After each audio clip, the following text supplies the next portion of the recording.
This gentleman is a death dwarf, as you can see, manipulated by remote control.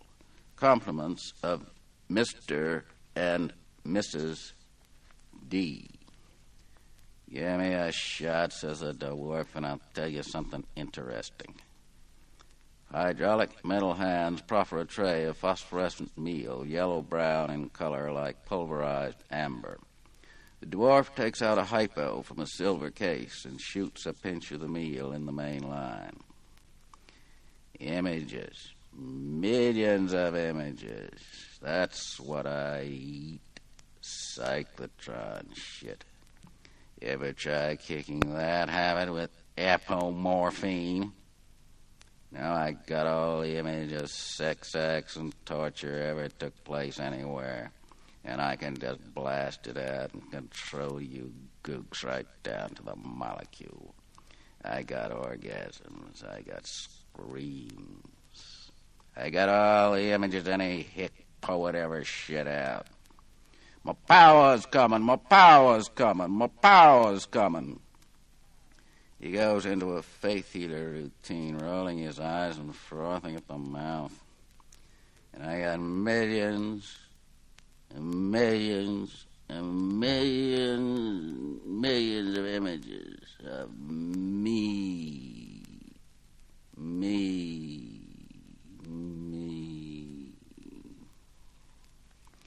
He nods out. He snaps back into focus, screaming and spitting at Uranian Willie. You hick, you rat, called the fuzz on me. All right. I'm finished, but you're still a lousy fucking fink. Just your remarks to me, said the DS.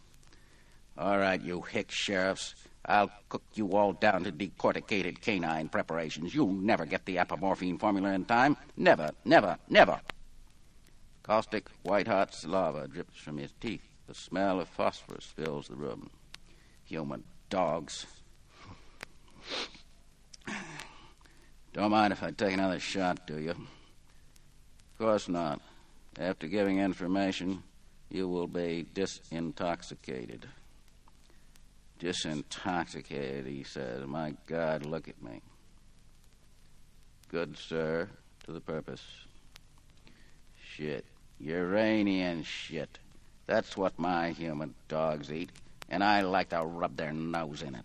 Beauty, poetry, space. What good is all that to me if I don't get the image fix I'm in the ovens, you understand? All the pain and hate images come loose.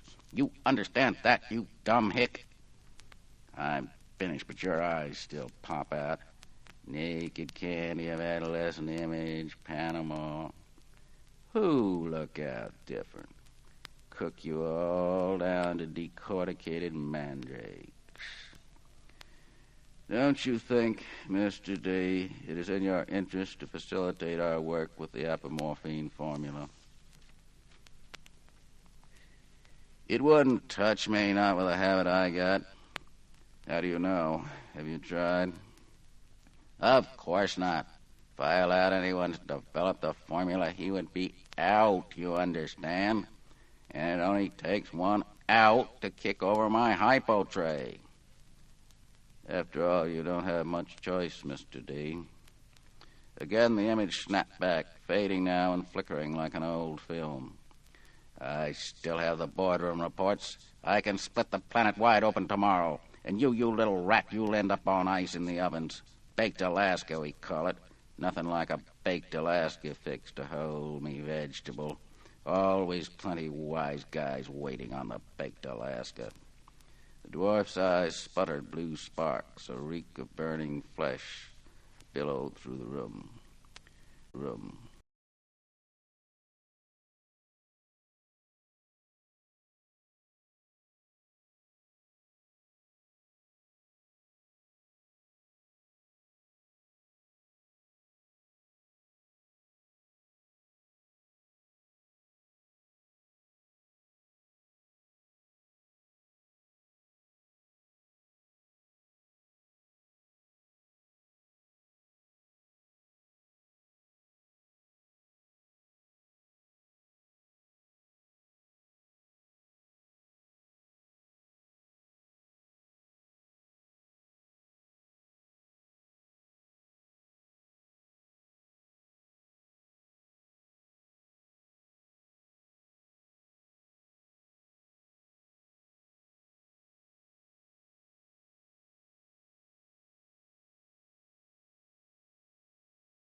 Ethics is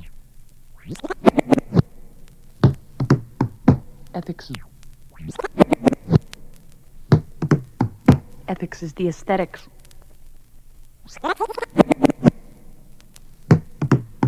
Ethics is the aesthetics of ethics is the aesthetics of the few. The aesthetics of the few. Aesthetics of ethics is the aesthetics of the few. Of the few. Of the few. Sure.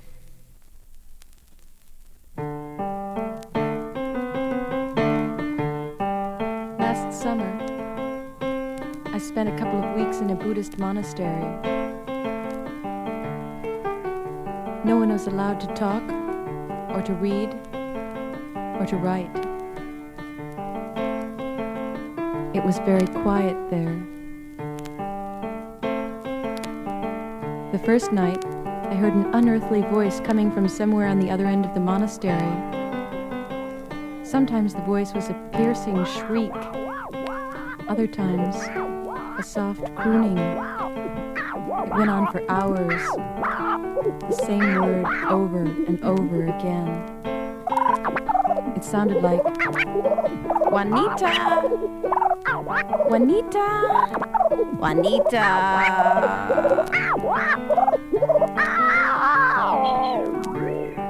I couldn't imagine who Juanita might be, or why someone needed her so badly, or why she never answered such an obviously desperate call. Later, I learned that the word wasn't Juanita at all, but anatta, the word for ego, the word for self. And this is a song for Juanita.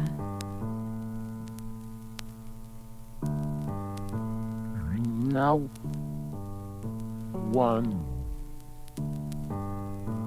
Now Père, one. Son,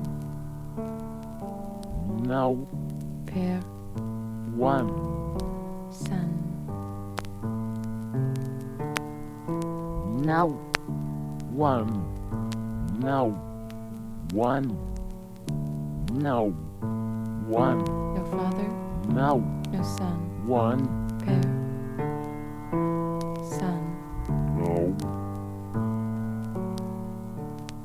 Juanita. Ask me now. What do you know? Juanita. How do you know? Ask me now. Juanita. What do you Ask know? me now. Juanita. Ask me now. What do you know? Juanita. Juanita, Rasta. Ana, Rasta. Nada, Rasta. Ana, Rasta. Ana, Rasta. Ata. Rasta now. What do you know? One. Now. One. Père, Now one. Son, Now one. Personne, Now one. no Father, Now one. no Son. Now Juanita.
I really like that piece. So digging back into the syllabus, the next thing I want to discuss is that this is a studio course in the arts within a school of the arts. So that's important to understand, that television, radio, and emerging media is an arts program. Students within the program, while you're certainly studying television and radio and emerging media, you're also makers, you're also creators, and you're not just creators of commercial content or professional content, you're creators of personal content. You're creators out of your own personal vision. And part of what you're doing here in this program is developing that personal vision. So the primary goal here is the development of your creative and expressive voice. There will be tools and techniques to learn, and these will be taught through the online tutorials, but they are not in themselves the focus of the course. The focus of the course is the personal, artistic, creative work you do with these tools. As such, be sure to share time between learning the tools and creating with the tools. Of course, with tools you're just beginning to learn, you may not be able to create anything very complex. But still, keep your focus on creating, making something that interests you. And that may be a two-part challenge. You may need to keep the focus on what interests you, and also, if this is not an area that you're automatically or natively interested in, you might need to figure out how to cultivate that interest in yourself so that you can see this as a creative, expressive enterprise. And one word to the journalists. Journalists, you are studying journalism not in a school of journalism. You're studying journalism in a school of the arts. So while, of course, the tools and techniques of your craft are important, you too are functioning within an arts context, and your creative voice and your creative expression is important. Even if that's not your professional focus, that's the focus of this program, to make you creative producers as well as professional producers. So it's essential that you learn effectively from the tutorials, and I have a section on tutorials coming up, so that you can quickly move on from the tutorials and begin using your new skills in creative, personal, and even idiosyncratic ways. So if the tutorials are bogging you down, then that's something you want to talk with me about, so you can learn from the tutorials more quickly and more effectively, because the tutorials are not the goal, and learning the tools isn't the goal. Using the tools is the goal. So why is it more important to use the tools creatively than to simply learn the techniques? That's a valid question. There are many reasons, and you can see the section below on the liberal arts idea, and we'll talk about that as well. But I want to highlight one reason here why it's important to use the tools creatively. As you move into the professional world, regardless of what field you end up going into, there will almost certainly be more technically accomplished applicants than you.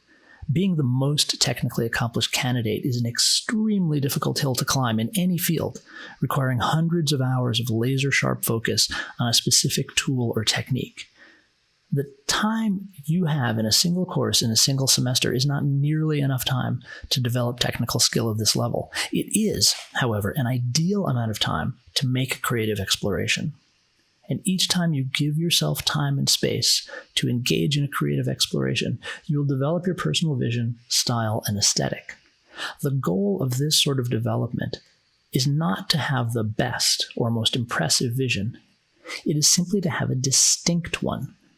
When you have a reel of creative work that expresses an artistic viewpoint that is clear and individual, you create an opportunity for another person, a producer, a director, project manager, etc., to see something in your vision and to want to speak with you further. This is the advantage that keeping a creative focus gives you. You have a way of distinguishing yourself among a pool of applicants without needing to rise to the top in a competitive struggle. And you will know that you've attracted the attention of an employer or gatekeeper who feels something special about what you in particular have to offer. And I can't emphasize this enough. It's so hard to be the best and the most experienced. You have to have hyper-focus. It's like It's like being a classical musician, the hours and hours of daily practice. You need to spend years of disciplined study to become an expert. But to have a distinctive voice and vision, that's something we all can do. That's something we all already have. All we need to do is cultivate it. And then you're not trying to be the best at anything. You're just trying to be a clearer, more articulated version of yourself. And that, seems like a much better goal than to try to claw one's way to the top. Now, of course, one of the great things about university is every course has a different viewpoint, every professor has a different opinion, and this is just my opinion and I'm voicing it, but it's the opinion, I think, that's also behind choosing to study the arts and majoring in an arts program such as this, is that you too believe that developing your creative voice, developing your personal voice, is actually one of the significant goals of university study. But there are the technical tools to learn, and so it's very important to use the online tutorials effectively. And this is not just about this class. This is a much bigger issue, because learning from tutorials is now, and has been for several years, an essential professional skill. With the combination of remote work, online learning, and the proliferation of online tutorials for an incredible variety of tasks and tools, it is likely that you will do the majority of your learning from tutorials as soon as you enter the professional world. Probably all of your learning. Almost all professional training is now done through online tutorials. And I hear from a lot of students, I'm not good at learning from tutorials. This class gives you a great opportunity to change that. So many students do not have experience learning from tutorials. Very few classes teach learning from tutorials as a skill in itself. This class does, and thus is an excellent way to get this essential experience. For some students, simply developing the skill set of learning quickly and effectively from tutorials could be the most important outcome of this class in terms of what's going to be most useful to you professionally. So I'll guide you through strategies for effective learning from tutorials throughout the class, and I'll start now with a few basic tips, and you're going to be able to apply these today because you're going to be learning from a tutorial in the class today. So it is typically not useful to watch a tutorial. I sadly often see students waste many hours watching and rewatching tutorials. Instead, always do a tutorial, actually following, making, building every step along with the instructor. In the case of my tutorials, which are highly packed by design, this is particularly the case. Never just watch one of my tutorials. Always do it as you watch it. Build it as you watch it. Even if it's a review, build it as you watch it. So tutorials are meant to be constantly paused and rewound. In the beginning, when you're working with a packed tutorial like mine, where the materials is presented densely and quickly, you should probably be hitting pause 5 to 10 times per minute and rewinding 3 to 5 times per minute. So sometimes you're not letting more than 5 seconds go by in the tutorial without pausing and doing something, or pausing and rewinding. That is much, much more than you think it is, unless you are quite skilled already at learning from densely packed tutorials. So when budgeting time for a tutorial, multiply the tutorial length by 2 as a starting point. So if it's a 30-minute tutorial, budget an hour. After doing a few, you'll get a better sense of your pace, and the pace will also vary with the difficulty of the tutorials. There might be some 30-minute tutorials that are going to take you an hour and a half or 2 hours. But there's other 30-minute tutorials that you'll blow through in an hour, but you're never going to go real time through a tutorial if you're doing it properly. So when you're making or building what's being demonstrated in a tutorial, make sure it works at every point. This is key. It's not just about making it, it's about making it and knowing that it works. And that at the end of the tutorial, what you have built works exactly as the demonstrated version does, in every detail. And if it doesn't, go back and find the error point, because tutorials are not meant to give you general information. They're meant to give you specific information that then you generalize from once you've mastered that specific information. And remember, the goal of a tutorial is never to build the demonstrated thing. The goal is to learn the tools, techniques, and concepts behind the techniques. You will likely never build that exact demonstrated thing again. Tutorials are typically arbitrary demonstrations to help you learn the tool or technique itself. Now, this next one is really important. Immediately after completing a tutorial, you need to budget time to work with the tools, techniques, and concepts you were just introduced to. If you have homework, start it immediately after finishing a pass through the tutorial. This is the perfect way to cement the ideas in the tutorial. And particularly in the beginning, you'll need to do more than one pass on each tutorial. So on the first pass, you'll learn about the tools and techniques and be exposed to at least one application of them. In a subsequent pass, attempt to generalize your knowledge. Right, you got the specifics from your first pass through the tutorial, but as you do the tutorial again, move from the specific to the general. What are the concepts behind the tools, and what are other possible applications for them? Because again, you're not going to use it quite this way again, but you will use it in lots of situations, so understand as much as you can about it.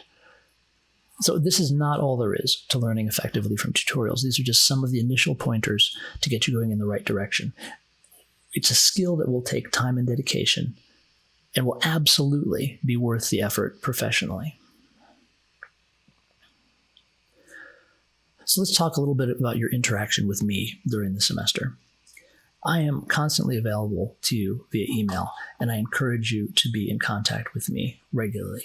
On average, we will probably exchange emails twice per week, and I will require at least one email per week as part of the class participation grade to ensure good communication and to build your skills in framing questions. I'm also available to you via scheduled Discord voice chats, and I look forward to speaking with every one of you this semester. And in the beginning part of the semester, please set up some time so we can talk. So asking good questions has always been a key to effective learning, and in an online course, formulating good questions is even more essential. In this course, questions about course material are to be asked by email or on Discord.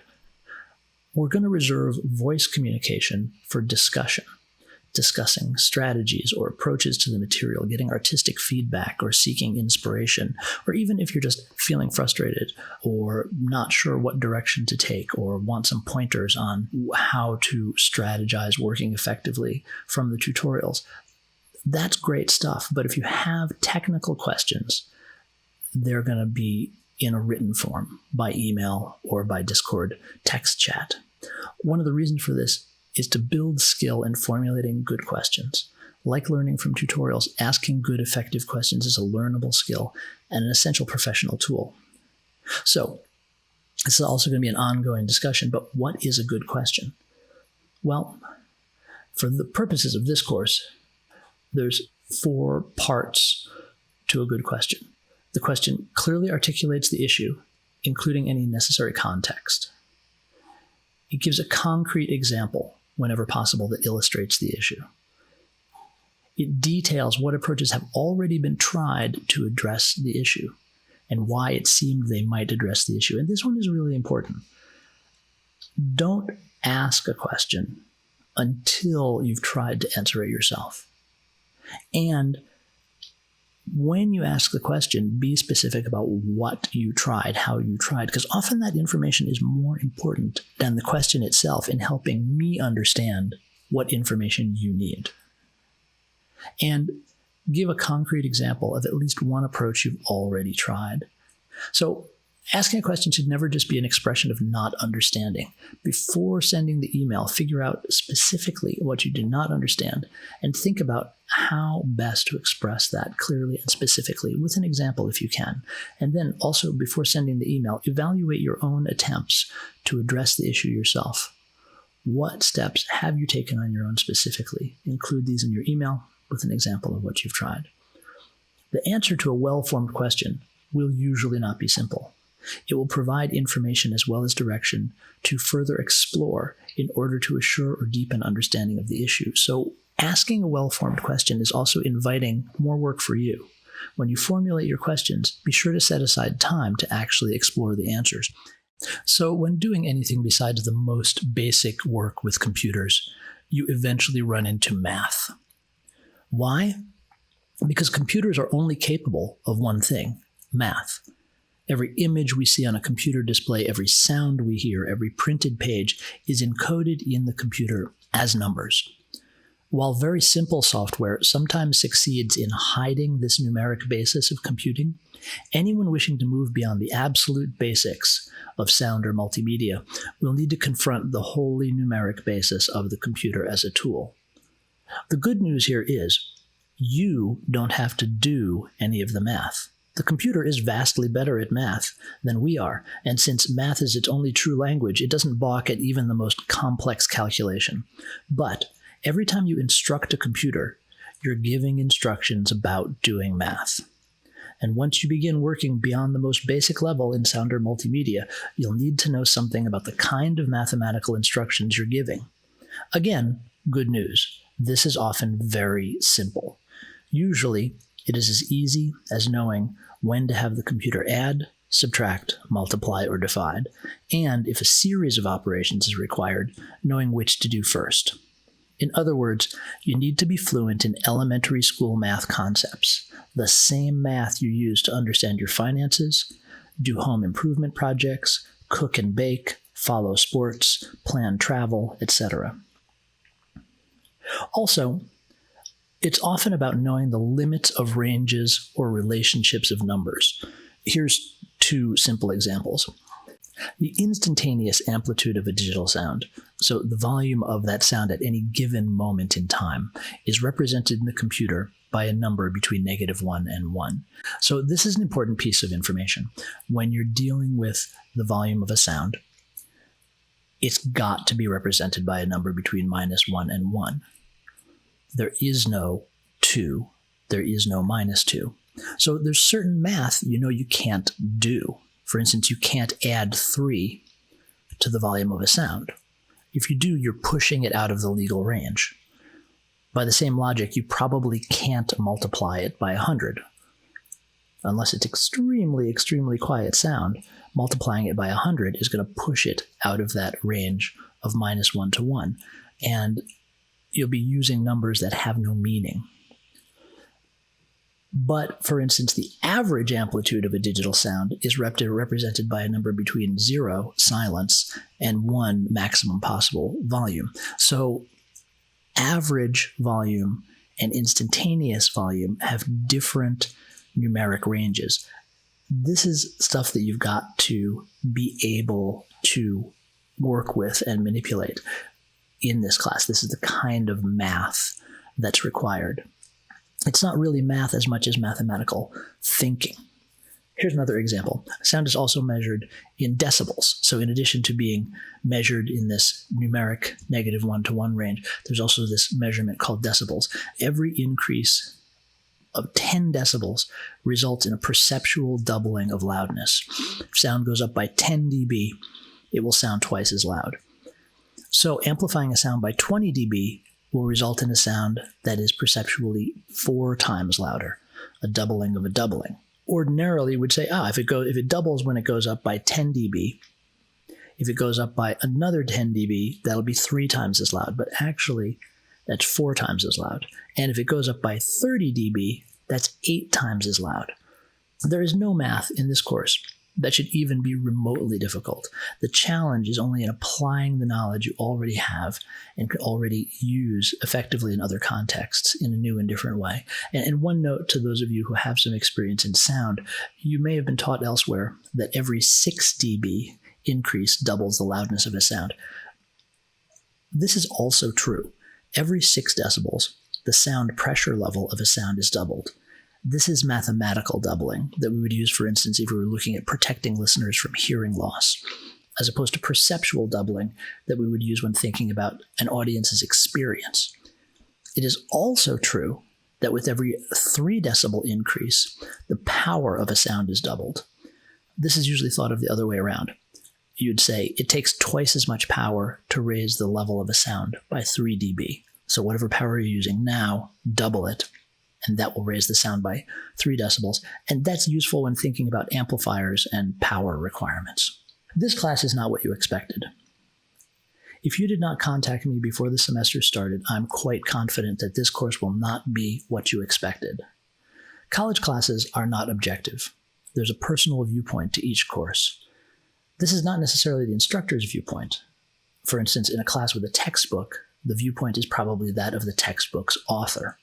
In a class on a particular artist or thinker, certainly it is that artist or thinker's viewpoint that drives the class, although certainly the instructor's views on the artist or thinker will also be important. In a studio art class such as this, you have my viewpoint as an artist and professional driving the class.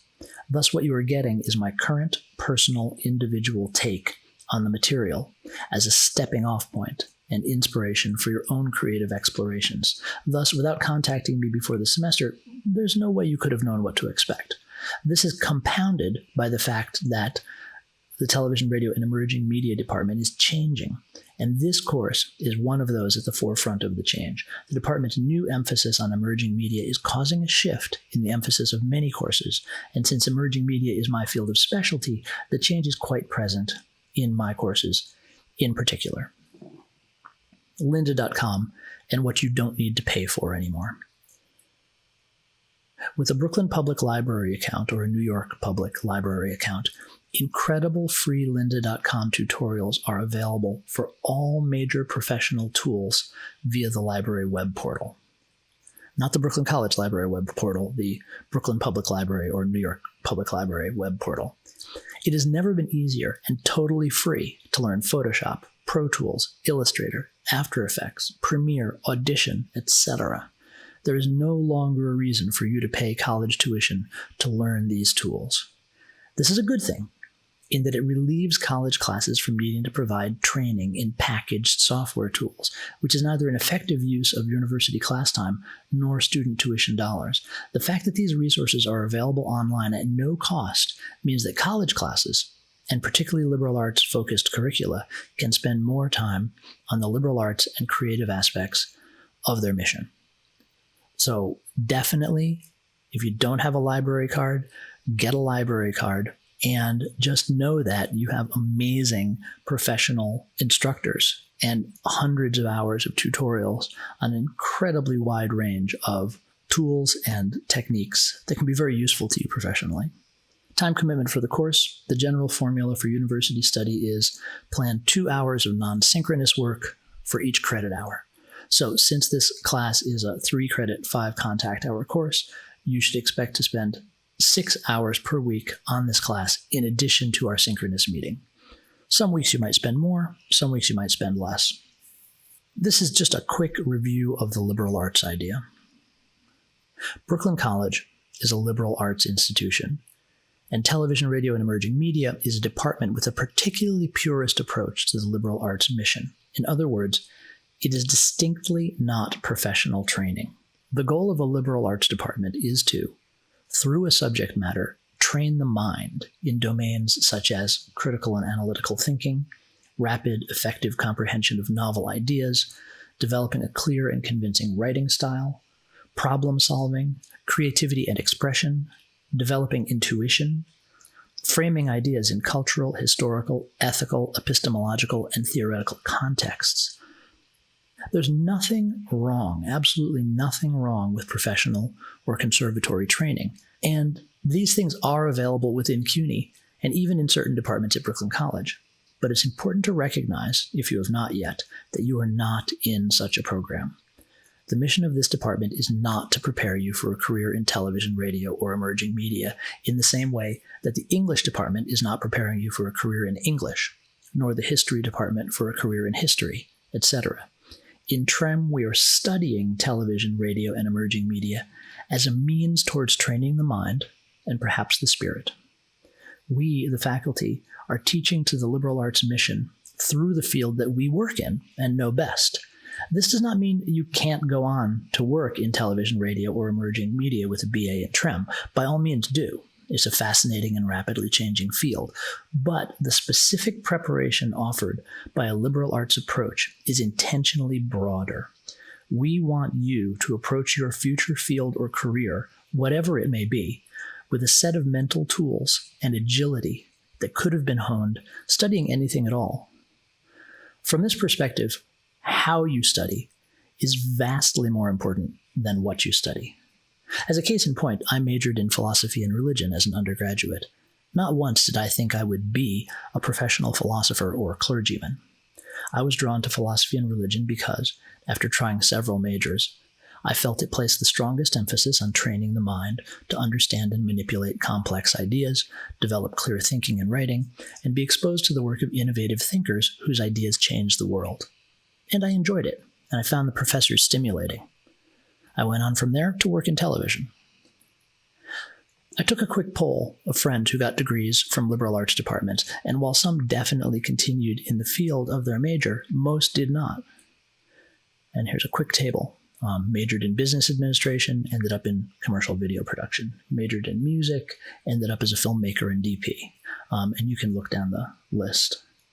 The fourth one down, majored in religion, worked for the NYPD, and then became a television producer. That's Amanda, who produced Law and Order Special Victims Unit.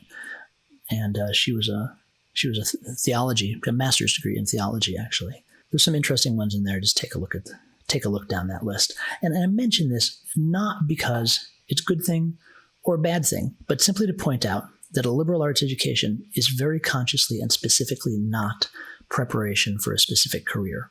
I believe that it is essential that students be clearly aware of the kind of program in which they are participating. For instance, compare our BA program with Bronx Community College's film production training program, which provides specialized training for union jobs in film and television. That, as is clearly stated, is a professional training program designed to qualify you for a specific job. Such training is widely available and is often less expensive than a degree program, or free, as in the case of New York City's Made in New York training programs. So here's the Brooklyn College policy on academic integrity, and this is standard text that should be in all of your syllabi, and I encourage you to read that. But here's some class policies specific to this class that you should be aware of. So in this class, your work must be independent and demonstrate your individual understanding. While it is okay to ask a friend or classmate for assistance in understanding something, you may not copy and paste or exactly copy any of their work and submit it as your own, nor have them do any work for you. Similarly, you may not copy and paste or exactly copy work from any other source. By the time you're done transforming any borrowed material into your own derivative work, it must substantially differ from the source. Even so, the source of any material you received from a classmate or any other source must be cited. If the work is online, you have to provide a functional link to the work. If the work is from a source that is not online, you must provide a copy of the work in addition to your derivative work. Failure to do so will be considered a breach of academic integrity, which will be reported as required by the college. Any breach of academic integrity, the one described here or any other, will result in a course grade of D-, regardless of any other grading factors. And part B of this is that material provided by me as part of tutorials, quizzes, demonstrations, for instance, image or sound files that I provide, may not be used in your own creative work. It's each student's responsibility to find or create the media used in their projects, except as specifically stated. Here's the college's statement from the Center for Student Disability Services, also standard in all syllabi.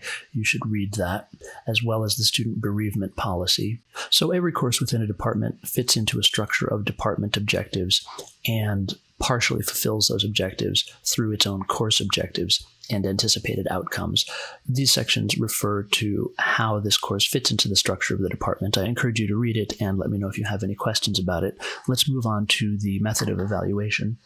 So 25% of the grade will be for the synchronous assignments. These are projects that you complete or attempt to complete during our synchronous meeting times, and these will include quizzes and what would have been called in-class projects, and also homework that's assigned during the synchronous meeting so you can get started on it while I'm available to help you.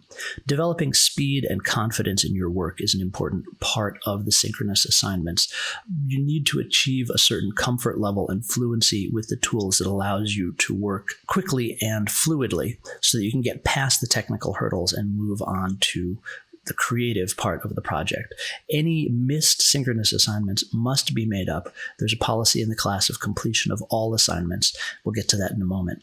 Also, attendance is taken through the submission of synchronous assignments. So even if you've not completed the work or you feel you've done poorly on it, be sure to submit it in its incomplete form so that I give you credit for attendance, and then you can complete it and submit it later. Then 25% of the grade is for the 1-week projects and the homework. So this is work that will be assigned with a due date and submitted on Blackboard and completed on your own time.